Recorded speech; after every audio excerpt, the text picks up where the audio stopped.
Hey, brothers and sisters, this is Kevin. It's been a long time, but I just wanted to weigh in on what's just recently happened. It seems kind of prophetically significant. Maybe I'm wrong, but I think a lot of you have noticed. First of all, yesterday they were having the funeral for Pope Francis. He died on this past Monday, right after Easter. Okay. And he was 88 years old. And, I remember back a long time ago, back in 2012, author Tom Horn had wrote a book called Petrus Romanus. And it was about the last pope in the St. Malachy O'Morgair prophecies of the popes, which we're going to get to in a minute. And he basically was saying that Pope Francis, or whoever was going to replace Pope Benedict the 16th at the time, was going to be the 112th Pope of the prophecy of the popes, which would be Petrus Romanus, or Peter the Roman, the last Pope. In looking at it right now, Pope Francis was certainly a very vile, liberal, globalist type of pope who went against even the things that they held true to in the Catholic Church. I'm not defending the Catholic Church in any way, shape, or form, because it is truly the Mystery Babylon religion. But anyway, he went against even the conservative viewpoints that the Catholic Church had, and tended to be, he was like telling us what we could and couldn't do as far as our borders over here in the United States. We just have to let people on in. Even though he's got walls around the Vatican City, he wasn't just letting anybody in. But either way, that's what we had noticed about Pope Francis.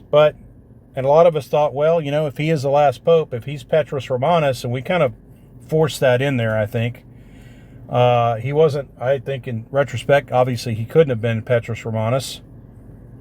But we thought so. We thought that he would eventually be, or at least I thought so, that he would eventually be the false prophet in Revelation 13. He wasn't. So that must mean, and I can only think that because of the way that he was chosen to replace Benedict the 16th, who had not died and just simply had retired, which was not typical at all. The way that all went down, well, we know that I'm going to show you a little bit that the clear description in the prophecy of the popes of the 111th Pope definitely fit Pope Benedict the 16th. Definitely. Okay? Cardinal Ratzinger, Pope Benedict the 16th, definitely was him. But maybe, and somehow, and there was a, kind of a gap, a placeholder between the 111th Pope and Petrus Romanus. Somehow. I don't think there's going to be more than one placeholder. I think this next Pope that gets selected will definitely be Peter the Roman. And there's a few of the cardinals being looked at as possibilities that have that name, have Peter as their name. One of them in particular is the Secretary of State of the Vatican right now, Pietro Parolin. Anyway, let me just play a little bit of this. I want to show you something before we get into the prophecy of the popes. This was from the funeral yesterday. It was very odd, very weird. They're doing, the singing in Latin and all this stuff, and it went on for a long, long time. I kind of like screen recorded just a little bit of it off of YouTube. But I want to show you something. Let's watch this a little bit.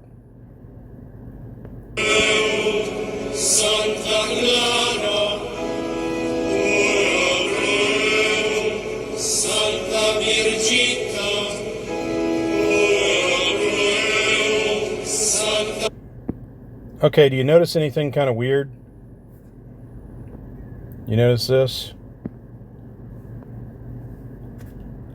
You see those crosses? They're upside down on those doors leading up to, I guess, what would be the platform, the upper platform there. I'll show you a little bit. Let's look at a little bit better picture of it. Well, I say it was a better picture. It's a little fuzzy, but you can tell when you zoom in, and you can tell that clearly those are upside down crosses, usually used as symbols of Satanism. The Satanic Church uses those. But I've been told by my Catholic friends that, oh, this actually has to do with Peter, okay? Peter, the first pope. Because Peter, it was said, he was put to death by Emperor Nero, and he didn't want to be crucified the same way that the Lord Jesus was crucified, so he said, crucify me upside down.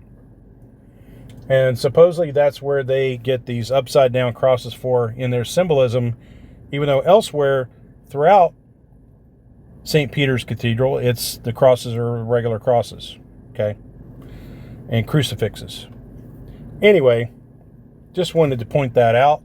Thought that was, somebody else had pointed it out before. I wanted to point it out as well.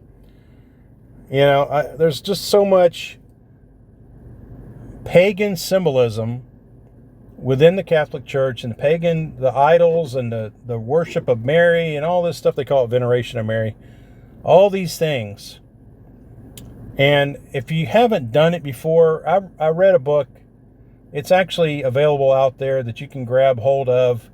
And I'm going to show you what it looks like. You need to go and read this book, really. It's really a good book that kind of shows you the history of the Catholic Church and where the paganism came from, how basically it's paganized Christianity. Let's take a look at that real quick. All right, so this is it right here. This is in a PDF format, this book. It's called Babylon Mystery Religion, Ancient and Modern. And you'll see down here, it was actually copyrighted in 1966, written by Ralph Woodrow Evangelistic Association Incorporated. So Ralph Woodrow, if you look for it, you can find it online. You can actually get the book still, I think, on Amazon or somewhere elsewhere. You can find the book if you want the actual book in book form, like I got a long time ago, back in the late 80s. This is when I read this book first, but I found out recently that this is available, if you look for it, this is available online for free as a PDF file, okay, that you can read, and you can see, you can go down through down past the table of contents, and you get to chapter 1, Babylon, source of false religion. Okay, it goes back, it shows you, illustrations, and it shows you basically how the Catholic Church came to be. With that, I just wanted to show you that real quick. I highly recommend that you get this book, find it online in a PDF format, and read it. And you'll find out things you never knew before, unless you've already read this. With that, let's go back to, I want to show you now the book that I just actually bought. I've seen this before in text, but I went ahead and got the book on Amazon, on Kindle, the Kindle version of it. But it's the actual prophecy of the popes, and you can see exactly what those prophecies were about the popes from Malachy O'Morgair.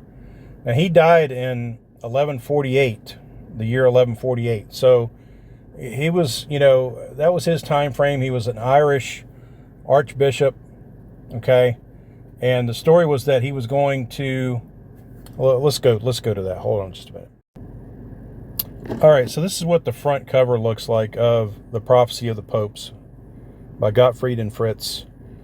Okay, and these are actually the words, and he actually wrote it down in Latin originally, and then of course it got translated into English. Okay, but next I'm going to show you some of the pages inside of it, and show you what it looks like in there. But this is basically what the front cover of the book looks like, Prophecy of the Popes. And so basically, Malachy O'Morgair was an Irish archbishop in the Catholic Church, and he died in 1148. is the year 1148 he died. So, he lived during that time frame, and it was after that he actually, or before his death, that he actually had gone on a visit to Rome, and while there, he basically had a vision, and his vision was basically to see the next 112 popes, all the way to the last one. The next 112 popes from his time forward. Okay, so let's take a look inside the book now. Okay, now we're inside the book. Part 1, there's a part 1 and a part 2. Part 1 is popes from 1143 to 1590. Okay, so let's take a look just at a few of these, and then we're going to scroll ahead to the more modern popes, okay? So number 1, the first one, was called, he basically gave a description, said, from a castle of the Tiber, which was description of Celestine II, that particular pope, who was pope from 1143 to 1144. Then you go to number 2, and it gives kind of a description about Pope Celestine II up here on this page. Okay, it says that, kind of just give a description about him. The next one is, says, enemy expelled. That was Lucius II of the Caccianemici family. And he was from a pope from 1144 to 1145. And let's just see what about him, why he's called enemy expelled. Pope Lucius II, born Geraldo Caccianemici in Bologna, Italy, was elected pope in 1144 after the death of Celestine II. He was a warrior pope and died in battle with the Roman commune led by Giordano Pierleone. His motto refers to his birth name, Cacciamici, which is close to the Italian words cacciare, meaning to drive out, and nemici, meaning nemesis. And remember, see, it said enemy expelled. So it goes on and on and on through these. And now we're going to go, I'm just going to,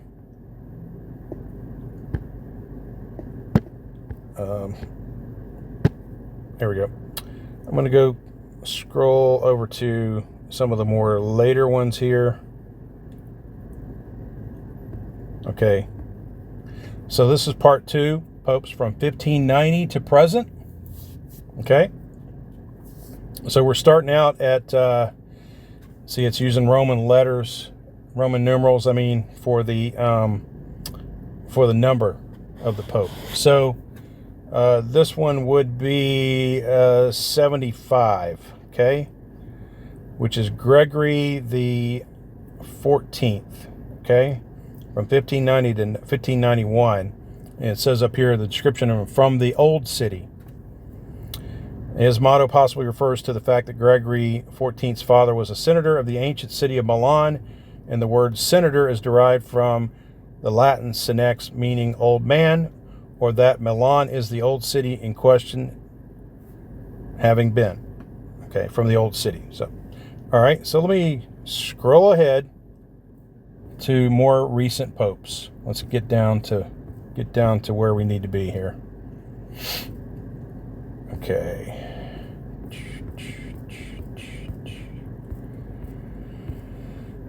Oh, went too far. Okay. All right. Let's start right here. Let's start with Paul VI from 1963 to 1978. Okay. His motto was flower of flowers. And it was actually in Latin, flors florum. Okay. Pope Paul VI, born Giovanni Battista Enrico Antonio Maria Montini. That's a lot of names. Some claim that his motto is a reference to the fleur-de-lis on his coat of arms. See, so he had that fleur-de-lis, and that's what flower of flowers is referring to. Then you have, the next one was John Paul I. And remember, he was only in office like 33 days and he died. And that one says, of the half moon. Okay? So It says his origin of motto is uncertain. Okay. The next one was John Paul II. You probably remember John Paul II was around for a long time, 1978 to 2005. One of the longest serving popes of our time. And his motto was from the labor of the sun. Okay, this is good. John Paul II, born Karol Wojtyla. One of the most popular explanations of this motto is the fact that on both the date of John Paul II's birth, May 18, 1920, and his funeral, April 8, 2005, solar eclipses occurred. Some others point to Nicholas Copernicus, who was also of Polish origin, as the Pope, as the latter a much less likely explanation. Okay, so labor of the sun, and he happened to have, now you can't plan that out. You can't fake that, right? How do you fake that? He happened to be born during a solar eclipse, labor of the sun. And his funeral, there was a solar eclipse during his funeral. Now we come up to Benedict XVI, glory of the olive. Pope Benedict XVI, born Joseph Ratzinger. His motto probably refers to the fact that Saint Benedict of Nursia, after whom the Pope chose his papal name, founded the Benedictine order, of which the Olivetans are one branch. His motto could also be a reference to the peace and reconciliation he attempted to bring. So the Olivetans, glory of the olive, okay? I don't know how, unless, obviously this vision somehow came from the Lord to St. Malachy, but somehow he got all these right. Okay, now we come to the last one. Okay, which obviously was not Pope Francis. In the final persecution of the Holy Roman Church, there will sit Peter the Roman, who will pasture his sheep in many tribulations, and when these things are finished, the city of 7 hills, i.e. Rome, will be destroyed, and the dreadful judge will judge his people. The end. Okay? Clearly the very last pope during the time of the tribulation period, the 70th week of Daniel. Peter the Roman. And the city of 7 hills, Rome, will be destroyed, and the dreadful judge will judge his people. Who's that? Jesus. That's what we're talking about here, folks. Some people get real nervous when you see this particular prophecy right here. Now, obviously, this wasn't fulfilled by Pope Francis. Like I said, he must have been a placeholder. But the next guy, we'll see who it's going to be pretty soon when they have their conclave. The next guy, I think, is going to have to be Peter the Roman, Petrus Romanus. So, anyway, I just wanted to bring all this up, take a look, show you some things. I think it kind of, there again, shows the time we're living in. I can't say for sure when the rapture of the church will happen. I don't know, but possibly this is a sign that maybe we're getting that much closer to that time. I hadn't seen much going on lately that was very prophetic until this happened. We all knew when Pope Francis was getting at this age, he didn't have much longer to go. And I literally thought he was going to die in the hospital, when he was in the hospital with pneumonia, double pneumonia. Somehow he got out of there alive from the hospital. And then it's kind of odd how he'd only been out of the hospital maybe a week or so. And then just right after Easter's over, he dies. They said he died of a stroke and a heart attack. So anyway, we'll see who this guy's going to be. It'll be interesting to see who this next pope's going to be. And, I wish that Tom Horn was still around to see it, because he passed on a couple of years back. He's already with the Lord, but it'll be interesting to see who this is going to be. And with that, folks, I'm going to say bye for now. God bless you. And just keep looking up.